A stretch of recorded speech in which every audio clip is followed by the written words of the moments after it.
I'm Asher Fisch, and I'm conducting this year's production of Tristan at the Seattle Opera in summer. Very exciting because Tristan is probably, and one usually says it about the works they conduct, but it's really true about Tristan. It is probably one of the most important pieces of music ever written. And the reason is not because it's better or because it's more beautiful or more interesting. The reason is because nothing that was written after Tristan was not in some way influenced by Tristan. Of course, the most important and known example is the famous Tristan Chord, which is this chord.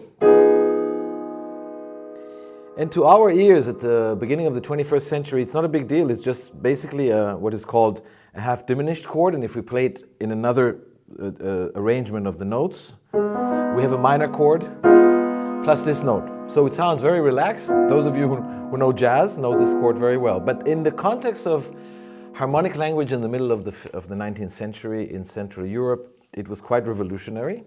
And we hear that there are tensions in the chord and it wants to go in different directions. But when we hear it in the context of the beginning of the music, of the prelude to Tristan,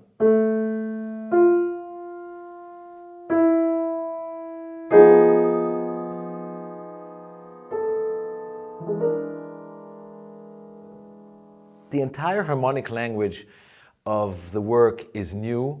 It's ever searching, it's never finding rest, it's never what we have. Even if I take this chord and just show you how I would resolve it. This is a 7 chord. Wagner never resolves a chord like this, simple, 7-1, 5-7, and then 1. What he does is usually he will go to this chord, the 7-1, and resolve it in a way that opens the door to a new harmonic development.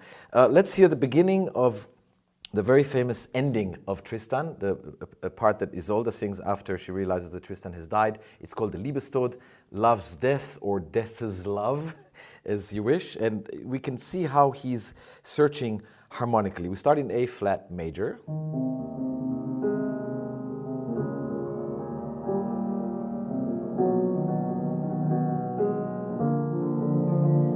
And a new step.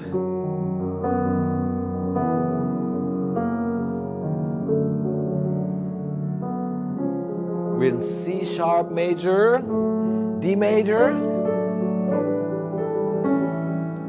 F major,